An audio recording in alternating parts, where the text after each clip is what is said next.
What's up, kinfolk? Welcome to the #1 ranked show. I am your host, RJ Young. Thank you for watching on the Fox Sports app, YouTube, or listening wherever you get your podcast.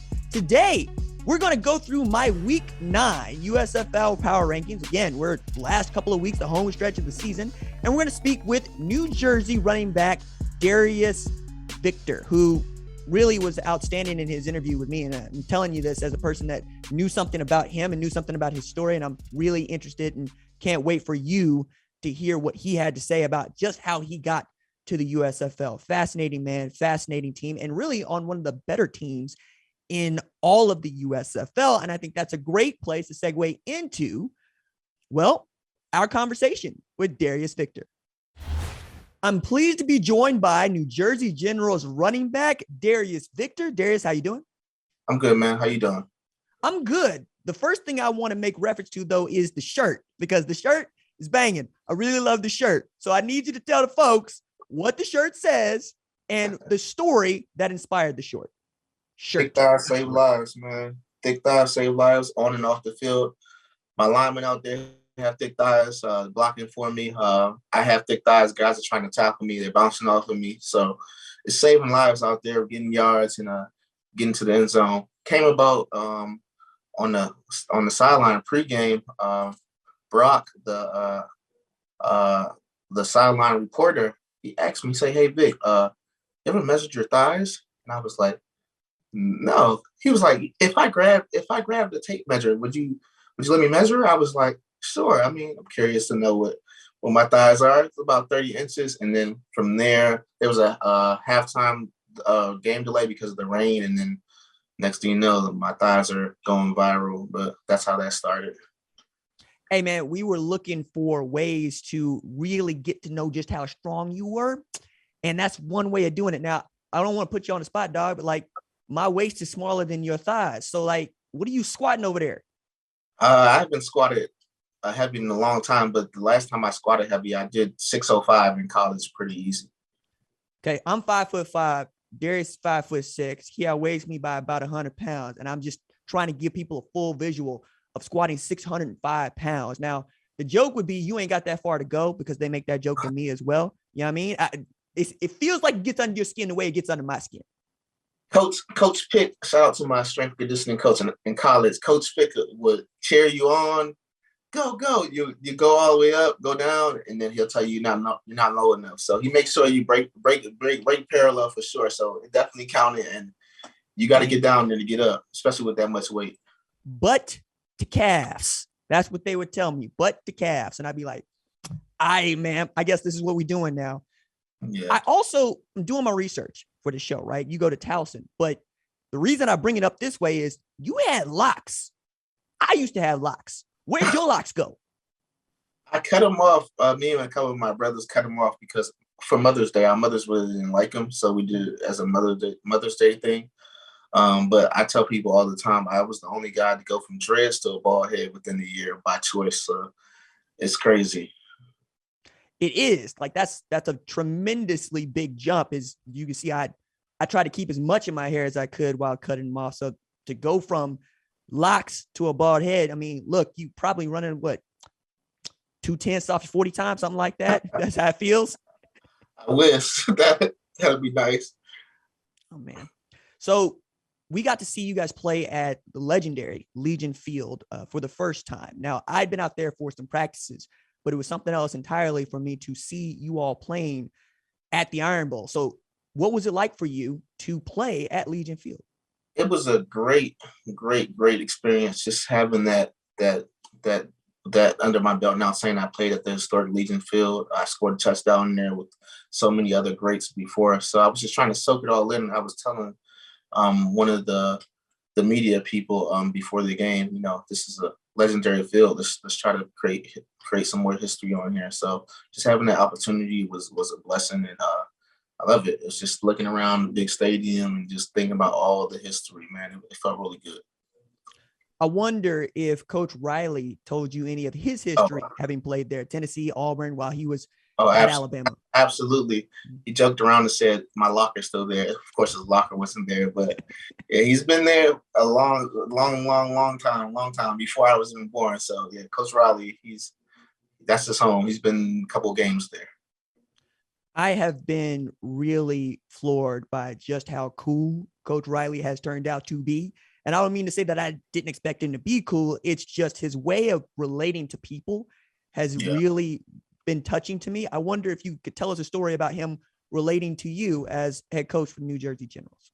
He's just so welcoming. Like, you want to play for him. I tell people all the time, I'll run through the wall for him. Like, he's just the guy that you want to be good for. You want to do whatever he says, that, because he has so much wisdom, so much experience, and he's just a great guy. Like, literally, he's just a great person. There's no other way, not just a great coach, but he's literally just a great person. So just having that relationship between, player coach, he's a great player coach. We just want to buy in and do all we can for him just to even just get him a win. We do it all just to make him a successful coach. But great guy. I mean, it's a blessing to play for him. One of the best coaches I ever had in my life.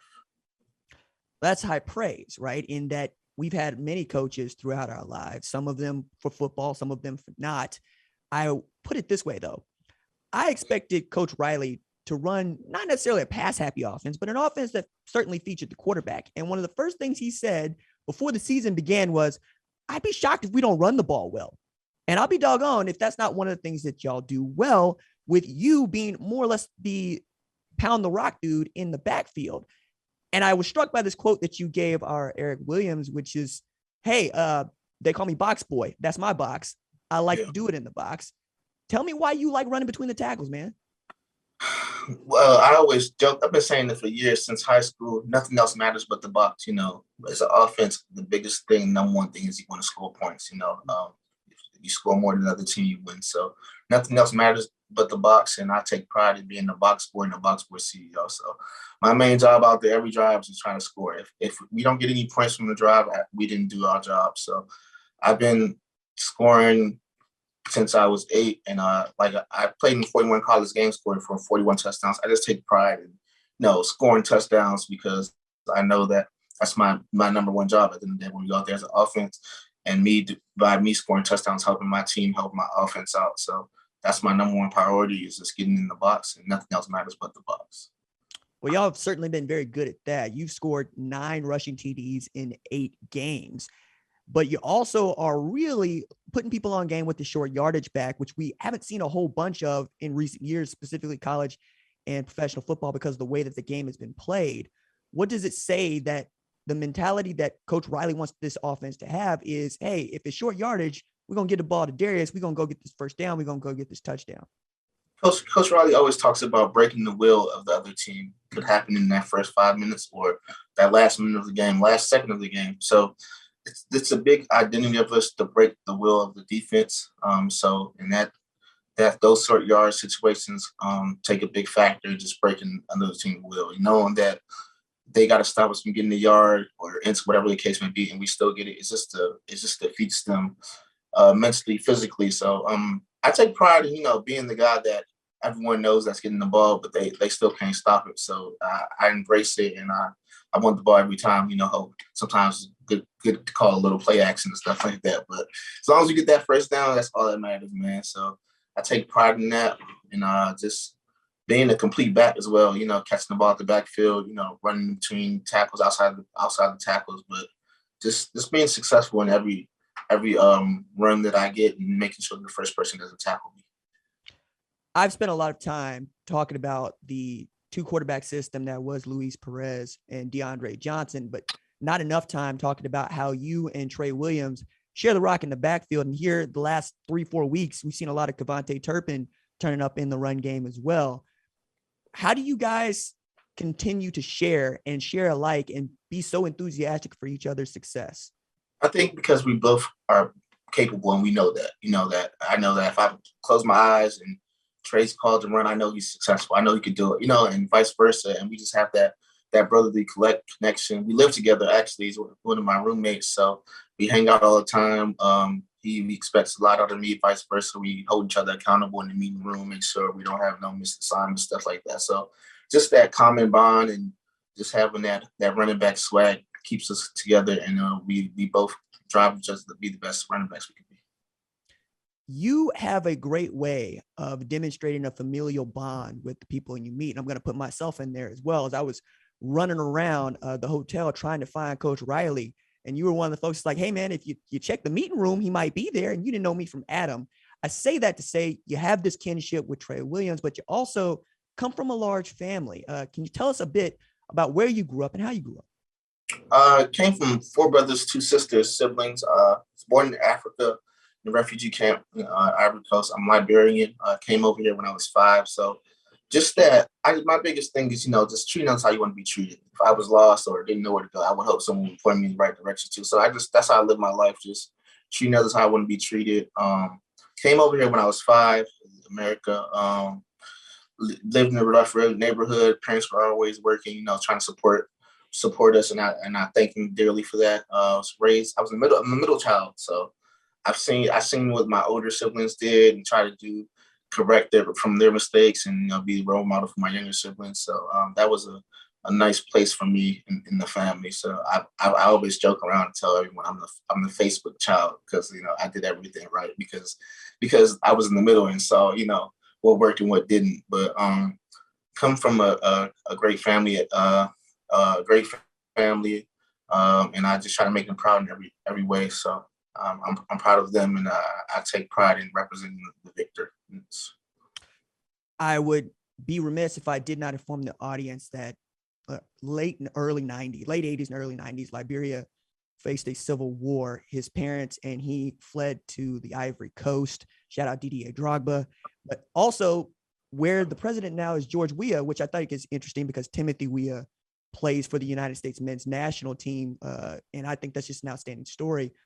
But you immigrate to the United States, you set up shop in Manassas, Virginia. How do you come to fall in love with football?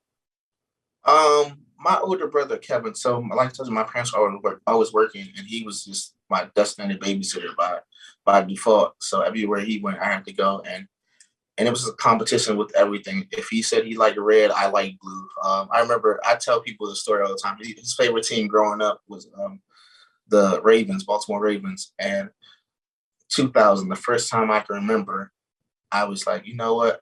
My favorite team are the Giants. And people were like, why are you a Giants fan? Because they play the Ravens. And that's what literally, and ever since then, I grew up a Giants fan. But I started playing football because of him. He was pretty good, and I was going to be better than him. He was, quote unquote, a Boys and Girls Club legend. And I was like, I'm better than you. I'm going to be better than you. So I started playing and eventually ended up being better than him. So I take pride in that. My brother, Kevin, though, he did pass away in 2011. He got shot and killed down the street from my house. So I try to live in his light and run tough and stuff like that, how he would want me to run, because I remember when I was little, I tell people stories all the time. Was one of those kids, like I would run a long touchdown or something, and it was a flag on the play. And I'll come back to the huddle crying and moping, like, I don't want to play no more. And Kevin used to be the first one, like, just be quiet, man. Like, do it again. Like, and it made me tough. And I keep that same toughness. Like, every time I feel down or, don't want to do it, I hear his voice like, stop it. Get yourself together. And I just embrace it. And I try to live life the way he would want me to. First, I'm sorry for your loss. It's tough. Even 11 years on, I'm sorry for your loss. Thank you. I also am very, very enthusiastic about wanting to live up to the expectations that are set by our siblings, particularly our older siblings. And I've got to feel like you made a bunch of people proud when you ended up at Towson. How did you end up at Towson University playing football? So a lot of things were going on with my family, with my brother passing. My house apartment got caught on fire, that. Towson was like 45 minutes away. It was a great team. They had went for a visit. It was a great family atmosphere, and I value family the most. And I was like, you know what? Not too far away from my actual family, this new family environment, the coaches, the players. And I fit right in. It fit my running style as well. They had a running back, shout out to my big bro, Terrence West, one of the greatest college running backs of all time. And people were like, you're crazy. You're going to go there. They already have a running back. You're never going to play. But I've always told people, like, I know if God blessed me with the abilities, and the rest is up to me. So as long as I'm doing what I need to do in the classroom, working out that, everything else will figure itself out. So I chose that opportunity, and I wanted to change it for the world. I love Towson. I love my teammates. I love Terrence. it's just everything worked out, perfect. So shout out to Towson University. Glad they were there for me and gave me the opportunity to, get an education for free and stuff like that. So shout out to Towson, Coach Ambrose. No, it's not a small thing, right? Especially knowing how much it costs to go to college today. It's not a small thing. But Absolutely. you also are making good in that you're a professional football player. You've been a professional football player for years. Now that you know that you're North Division champs, you're going to be playing in the playoffs in Canton, Ohio. It's coming into focus just what y'all have been able to accomplish as a 7-1 team. But let's take it back to February, even January, when this opportunity was really being presented to you. Why did you want the opportunity to play in the United States Football League? I love football. I tell people all the time, if I could play football for free and you paid my bills and gave me some food, I would. I love the game. So, and I missed it from playing in the XFL and that being shut down because of COVID and being without football for about a year or two. It was just like, when I heard the opportunity was coming, I was like, I need to play in this. I need to play in this. So, and I'm fortunate for the opportunity. I didn't think I thought it was going to happen, but then a couple of times I was like, oh man, I'm not going to get picked up, this, that. And it made me sad again.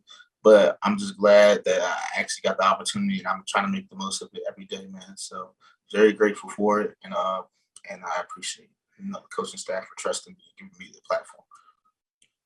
2 weeks left in the regular season, and then you're on to Canton. Hopefully you make it through the first weekend. You make it to the July 4th weekend, play for the inaugural USFL championship. My thanks to you, Darius Victor, for joining us here on the Number One Ranked Show, telling us a bit about yourself, a bit about your team. Thank you, sir. Thanks for having me, man. It's a pleasure. My thanks once again to Darius Victor for joining us here on the Number One Ranked Show. As I said, fascinating cat, really interesting story. Comes from what I can only assume is an extremely talented and well-respected family. And I am very, very interested in watching how he and the Generals make it and go into these inaugural USFL playoffs. It's a great way to start talking about my Week 9 Power Rankings. Now, number 1 on the list, Birmingham retains the top spot. Stallions won a 10-9 game against the New Orleans Breakers on Saturday at Legion Field. They look like they tried to give it away a couple times. I'm not going to be shy about it, man. This team has won every game it has played, but the last couple of weeks in particular has looked a little less stable. Some of that has to do with injuries. Now, Victor Bolden was out. Jeff Thomas was out. There's 2 of your better wide receivers and punt returners out of the game. So Marlon Williams came back into the game after missing the last game due to injury and had really, 7 catches for 109 yards, 12 targets from Jamar Smith, who showed for the first time since week 1 that he has a great ability to run with the football. So if you're going to play man, you're going to turn your back, he can take off and run on you. That said, they played their worst fourth quarter that they played all season. That is usually the quarter when the Stallions are strongest. This is a team that has gotten stronger as the game goes on. Sometimes that phrase vexes me because I'm going, no, everybody's getting weaker. It's just about your stamina. But in their particular case, you can always see how they find a way to bring it together. And usually that means that the other team gives them a bit of help. But hey, push came to shove. Brandon Aubrey made a kick, and then you had a game-sealing interception to seal the victory for the Stallions, who will head into week 9 looking to go 9-0, 10-0. They are the South Division champs.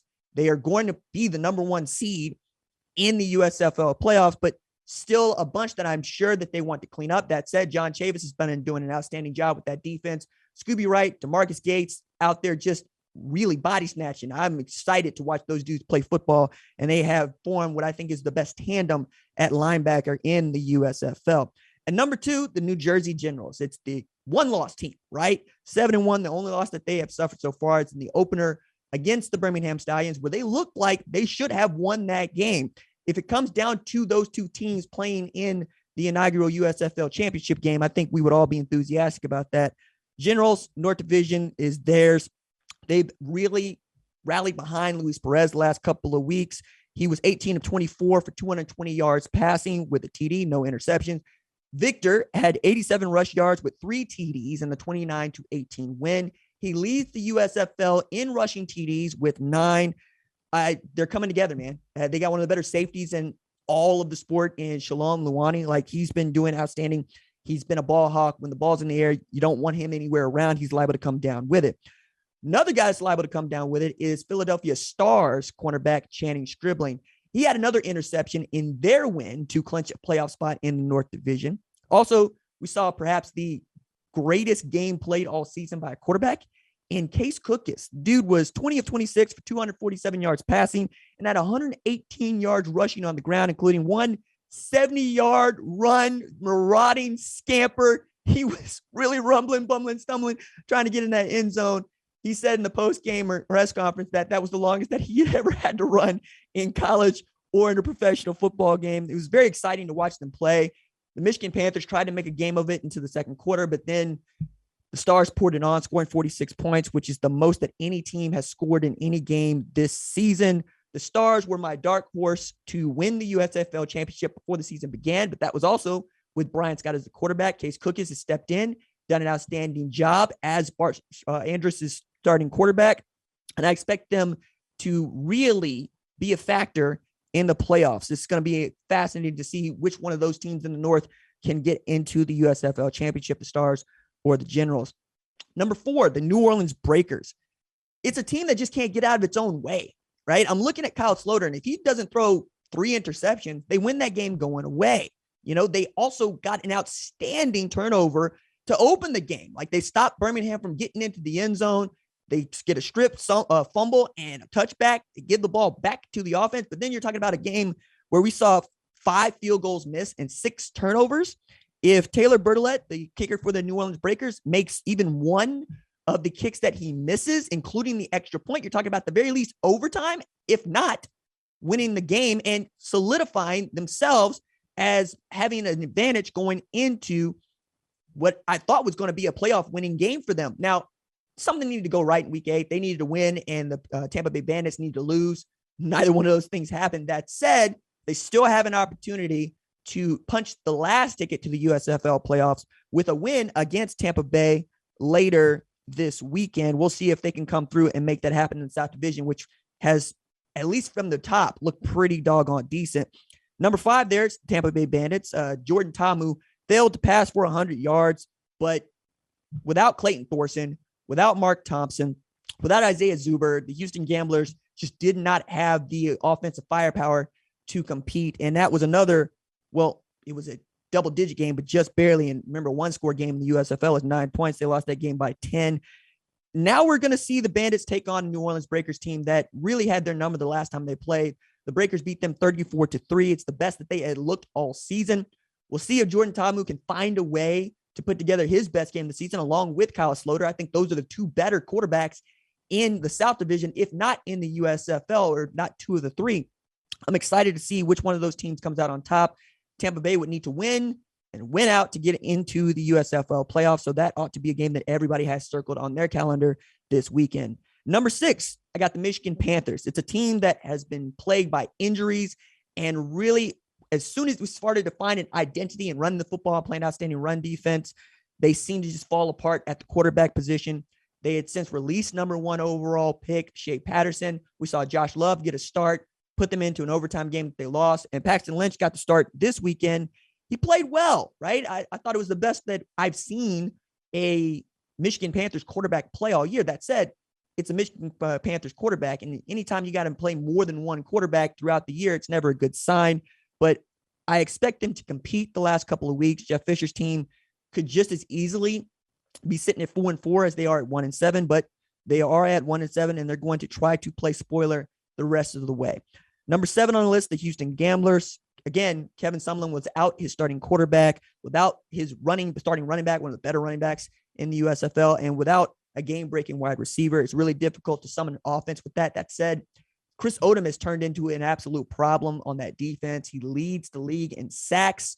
If they could just put points on the board and then find a way to finish games, I hesitate to think what the Gamblers might be capable of. And going into next year, this is certainly going to be some things they want to improve, but also a bunch they could build on, not the least of which is Kevin Sumlin figuring out what he has to do to get his passing attack jump started, because Sumlin is a dude for which we all know likes to throw the ball and is produced an odd 5,000-yard passer in college. I'm sure that he's going to be kicking himself trying to figure out what he needs to change at the professional level to get back to having those sort of high octane, high scoring offenses that we've come to know him for. And then at number 8, Pittsburgh Maulers, the only team to play 4 different starting quarterbacks this season.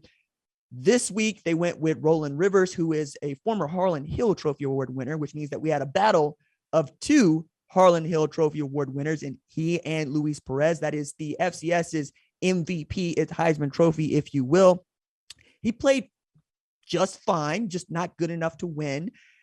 Kirby Wilson is going to take a lot from this season, I'm sure, not the least of which is just what he needs to change about his program and how he needs to get them on the good foot when it comes to play calling and really kind of being more dynamic with the offense. But they ran the ball really well. They played outstanding defense, specifically against the run. I was very encouraged to see what the defense was capable of given half an opportunity. I mean, Jaron Horton was calling one heck of a season this year and it impressed me in a number of different games.